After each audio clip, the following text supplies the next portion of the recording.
ఏం మాట్లాడాలో ఎవరిని కలవాలో తెలియటం లేదయ్యా. కొడుకు లాంటి అల్లుడిని ఇలా దారుణంగా పోగొట్టుకొని కూర్చున్నానే. రణసింగం బాడీని ఇక్కడికి తీసుకురావాలంటే వివో దగ్గర, తహసీల్దార్ దగ్గర రణసింగం ఈ ఊరు వాడేనని ఓ సర్టిఫికెట్ తీసుకొని దాంతోపాటు ఐడి ప్రూఫ్ని, అడ్రస్ ప్రూఫ్ని కలిపి కలెక్టర్కి ఓ పిటిషన్ ఇవ్వాలి. దాన్ని కలెక్టర్ పరిశీలించి వైజాగ్లో ఉన్న commissionerate of interpretation and welfare of non resident Telugu వాళ్ళని గవర్నమెంట్ ఆఫీస్కి పంపుతారు. వాళ్ళు ఢిల్లీలో ఉన్న ministry of overseas Indian office అనే సంస్థకు పంపిస్తారు. వాళ్ళు చూసి దాన్ని దుబాయ్లో ఉన్న కంపెనీకి పంపిస్తారు. ఆ తర్వాత రణసింగం మీద ఏ లీగల్ కంప్లైంట్ లేకపోతే ఒక నెల రోజుల్లో బాడీ తీసుకొచ్చేయచ్చు. ఓ నిలబడుతుందా? ఒక్కడే బిడ్డయ్యా, నాకు తల కొరివి పెట్టాల్సినోడయ్యా. ఎలాగైనా సరే నా బిడ్డను తీసుకురండి అయ్యా, తీసుకొచ్చి అప్పగించండి అయ్యా. వెళ్ళండి అయ్యా, వెళ్ళండి. చెయ్యాల్సిందేదో చెయ్యండి బాయ్. అయ్యయ్యో, ఇందులో నేను చేయడానికి ఏమీ లేదు, అంతా మీరే చేయాలన్నయ్య.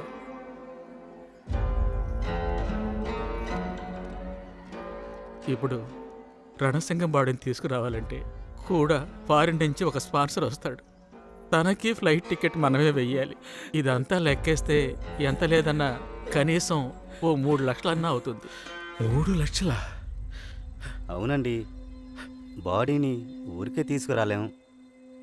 ఇది రెగ్యులర్గా అయ్యే ఖర్చేనండి. డబ్బు ఏర్పాటు చేయడానికి కొంచెం కష్టం అయితే దానికి ఓ దారుంది. ఓ 50,000 ఖర్చు పెడితే చాలు. కూడా పనిచేశారు కదా మన ఊరు కుర్రాళ్ళు, వాళ్ళతో చెప్తే వాళ్ళు గవర్నమెంట్ నుంచి బాడీ తీసి పెట్టుకుంటారు. ఆ తర్వాత ఇక మనం చేయాల్సింది ఒక్కటే, ఓ లాయర్ని పట్టుకొని అఫిడవిట్ తీసుకొని 20 రూపాయల పత్రంలో మీరు ఎన్ఓసి ఇస్తే ఆ సర్టిఫికెట్ని డబ్బుని కలిపి పంపించేయచ్చు. మన కుర్రాళ్లే అంత్యక్రియలు పూర్తి చేసి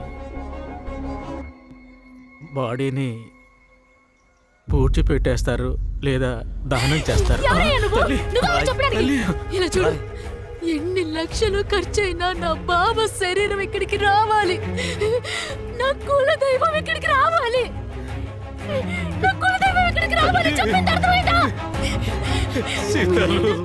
మీరైనా ఏదో ఒకటి చేసి నా బావ శరీరాన్ని ఇక్కడికి వచ్చేలా చేయండి. వీళ్ళ మాటలు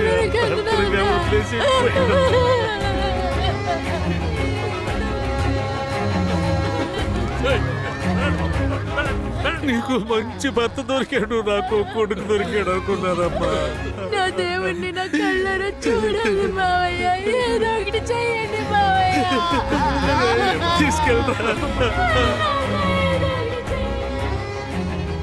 ఏమయ్యా, రణసింగం బాడీ ఇవాళ రాదంట, రావడానికి నెల పడుతుందంటున్నారు. ఇలాగే కోటిపల్లి కుమార్ శవాన్ని కూడా 6 నెలల తర్వాత పంపించారు పాపిస్టోళ్ళు.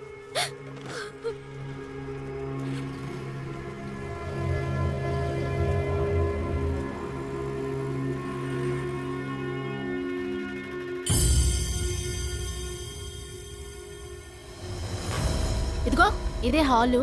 ఇక్కడ పనులు అయిపోవచ్చాయి. ఇంకా అక్కడేమో కిచెను. ఇదిగో మావయ్య ఉన్నారు, మాట్లాడతావా? ఇస్తాను, మాట్లాడు. మావయ్య ఎలాగున్నావయ్యా? ఫోన్ చేసావా?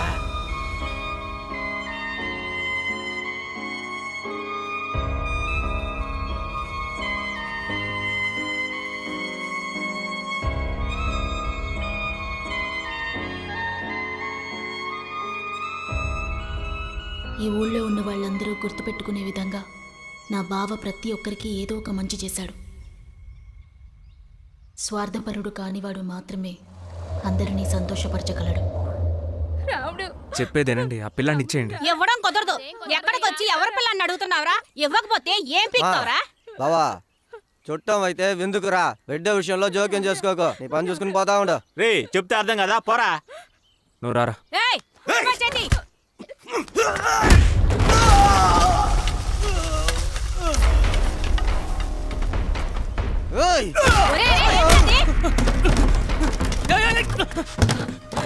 రామ్మ దగ్గరికి వచ్చే రామ్మ.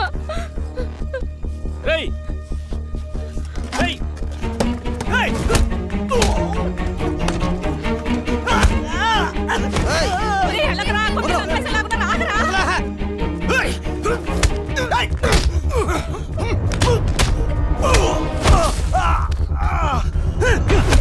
ఎరా మా ఊరికొచ్చి మా ఇంట్లో వాళ్ళనే కొడతావా ఆ? నిన్ను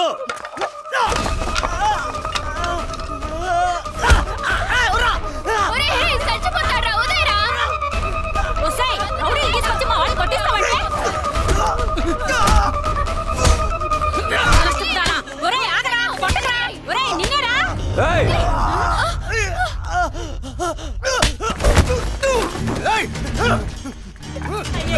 నా కొడుకుని కొట్టి చంపేశాడే.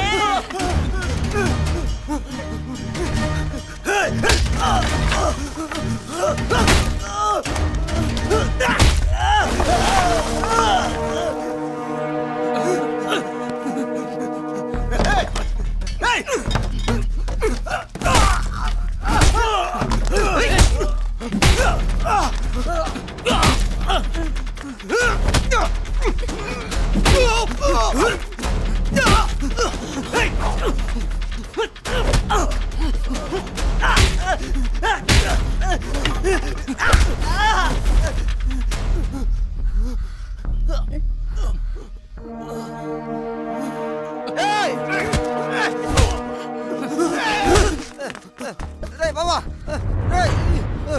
నా ఊరికి వచ్చిన బరువు నీకురా. వదిలేరా.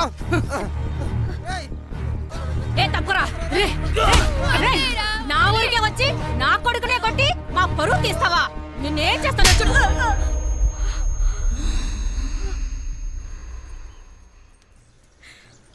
వాళ్ళు అబద్ధం చెప్తున్నారు.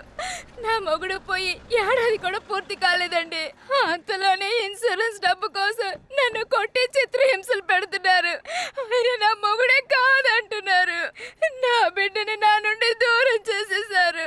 అందుకే తమ్ముడు రణసింగాన్ని రమ్మని వాళ్ళతో మాట్లాడమన్నారు. అయ్యో, అంత అబద్ధాలండి. మగాడి సుఖం కోసం అల్లాడుతుంది. అడిగితే రౌడీలను పెట్టి బెదిరిస్తాను సార్. నువ్వెవరమ్మా? చచ్చిపోయింది నా అన్నయ్యే. ఈడొచ్చిన పిల్ల ఇంట్లో ఉందన్న భయం లేకుండా తెగ రెచ్చిపోతుంది సార్. అయ్యో, దీన్ని ఆపమ్మా. ఇది స్టేషన్ అనుకున్నావా, చేపల మార్కెట్ అనుకున్నావా? నా కూతురు చెప్పేదంతా నిజమయ్యా. చనిపోయిన నా కొడుకి ఇది ద్రోహం చేసిందయ్యా. చనిపోయిన వాడికి ఎలా ద్రోహం చేయగలరమ్మా? సరే సరే, అది మీ ఇంటి గొడవ. ఇలా చూడండి, ఈవిడ భర్త విదేశాల్లో చనిపోయినందుకు ఇన్సూరెన్స్ కంపెనీ ఇచ్చే డబ్బు ఈవిడికి సొంతం. ఈవిడ ఇష్టపడి ఏదైనా ఇస్తే తీసుకోండి. ఇదెక్కడ న్యాయం? మా అన్న విదేశాలకు వెళ్ళడానికి లక్షలు అప్పు చేసి పంపించింది మేము. అడ్డమైన వాళ్ళతో కులుకుతూ తిరుగుతూ ఈవిడ గారు సంతోషంగా ఉంటుంది. తీసుకున్న డబ్బుకు వడ్డీ కడుతూ మేము చావాలా? రే, డబ్బు గురించి మాత్రం మాట్లాడరా, వదిన గురించి మాట్లాడుకో. ఏం చేస్తావురా? ఇక్కడ నరికి పోగులాడతావు. నిన్ను ఇక్కడ నరికి పోగులాడతా. ఏయ్, కాసేపు ఊరుకున్నాయా? నా ముందే మీరు ఇలా కొట్టుకుంటే నాకేంటయ్యా మర్యాద? సార్, అన్న విదేశాలకు వెళ్ళింది ఇదిగో వీడిని చదివించడానికి, తన చెల్లెలికి పెళ్లి చేయడం కోసమే సార్. పెళ్ళాం బిడ్డల గురించి కూడా తను ఆలోచించలేదు. విదేశాలకు వెళ్ళి చచ్చిపోతే డబ్బులు వస్తాయని తెలిసా చచ్చిపోయాడు. కానీ విదేశాలకు వెళ్ళి చచ్చిపోతే ఇంత డబ్బులు వస్తాయని తెలిస్తే వీళ్ళే కొట్టి చంపేసేవాళ్ళు. నేను చెప్పేది విను. ఎలా చూసుకున్నా ఇది వాళ్ళ కుటుంబ వ్యవహారం. ఇందులో మూడో మనిషివి నువ్వు జోక్యం చేసుకోకు. సార్, పిల్లాడికి వదినికి రావాల్సిన డబ్బు ఇచ్చేసి మిగతా డబ్బుని ఎలాగైనా పంచుకోమనండి, చావమనండి.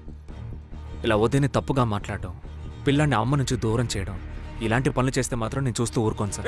ఏం చేస్తారా? నీకు మంచిగా చెప్తే అర్థం కదా. పోండమ్మా, అందరూ బయటికి పోండి. నా కొడుకు డబ్బుని నువ్వు ఒక్కదానివే మింగేస్తానంటే నేను ఒప్పుకోనే. దానికోసం నేను ఏ కోర్టుకైనా వెళ్తాను. నిన్ను నడి రోడ్డుకి లాగి అడుక్కునేలా చెయ్యలేదు, నా పేరు మార్చుకుంటానే. చూస్తానే ఇంకా చూడు. నా కొడుకు చూడండి రౌడీలా. మర్యాదగా సంతకం పెట్టి ఊరికి వెళ్ళే పని చూడు. కాదని మళ్ళీ ఏదైనా గొడవకు దిగావనుకో మడవ నరాన్ని కోసి పారేస్తా. బా